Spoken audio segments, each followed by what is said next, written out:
کیا دیکھتا ہوں کہ ہر جگہ پر کیک رکھا ہوا ہے. میں پریشان. پچھلے سال یہ کیفیت نہیں تھی کیک کھانے کی. ہم سمجھتے تھے کہ حلیم، رمضان آیا تو حلیم، مگر یہ نئی کیفیت پیدا ہوئی. کیک کھا رہے آپ لوگ، اتنا مزے کا دکھ رہا کیک، اور وہ بھی 31 دسمبر کو ہی کیک. کبھی لکھ گئے سال میں کبھی 1-2 مرتبہ اپنی اماں کو، لو اماں کیک لے کے آپ تو اور میں بیٹھ کے کھائیں گے. کبھی اپنی بیوی کو لے جا کے دیے، چلو اپن کیک کھائیں گے. 31 دسمبر کو ہی کیک کئی کو یاد آیا بھائی. کہاں کا کیک، کدھر کا کیک؟ وہ کیک سے ہمارے کو کیا کرنا ہے؟ کیک کو کک مارو. 31 دسمبر کو ہی پورے، میں ایک جگہ رکا، میں ہوٹل والے کو بولا، ملا بھائی ماجرا کیا ہے بتائیے.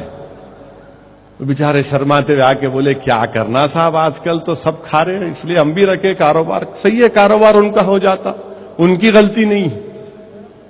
مگر میرے عزیز دوستو یاد رکھو، اگر تم 31 دسمبر کے دن تم کیک کھاؤ گے، تھوڑی دیر کے لیے سوچ لو کہ 10 سال کے بعد وہ آنے والی نسل کیا کرے گی.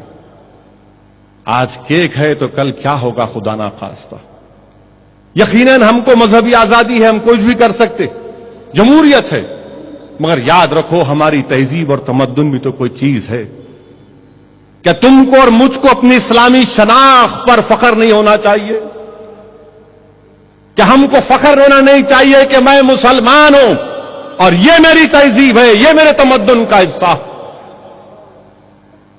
اگر جو قوم اپنی تہذیب اور تمدن اور اپنی اسلامی شناخت پر فخر نہیں کرے گی تو پھر تم کس پر فخر کرو گے؟ مجھے بتاؤ.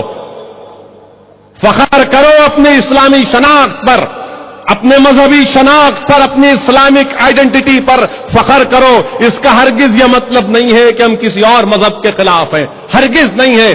مگر ہم کو اس بات کی اجازت ہے جمہوریت میں کہ ہم اپنی شناخت کو برقرار رکھیں، اپنی تہذیب اور تمدن کو بچا کے رکھیں. اب تو کیک بھی کھا رہے، اب تو صبح صبح موزنجے مارکیٹ کے پاس غپا غپ اڈلی بھی کھا رہے. گھر میں کھاؤ میرے بھائی، گھر میں کھاؤ، گھر کے کھانے میں برکت ہوتی. کئی بزرگوں سے، کئی ولی اللہ کے پیروں کے پاس بیٹھ کے میں نے سنا کہ گھر کے کھانے میں بہت برکت ہوتی. ایک انڈا ہوتا ہے گھر کا، اس میں برکت ہوتی. اپنا پیسہ گھر میں استعمال کرو، کیوں ادھر ادھر دیتے. تو انشاءاللہ تعالی امید کرتا ہوں کہ آئندہ سال ایٹ لیسٹ 30% تو کیک کم ہوگا نا. دیکھیں گے انشاءاللہ. تو بول رہے اللہ کرے کہ 30% کیک کم ہو، اور اس کا ثبوت یہ ہوگا کہ ہوٹل والے بولیں گے انہوں بولے تھے دارالسلام میں نقصان ہوا ہمارے کو. نقصان نہیں کرنا ہے، مگر اپنا نقصان مت کرو کسی کا فائدہ کرنے کے لیے.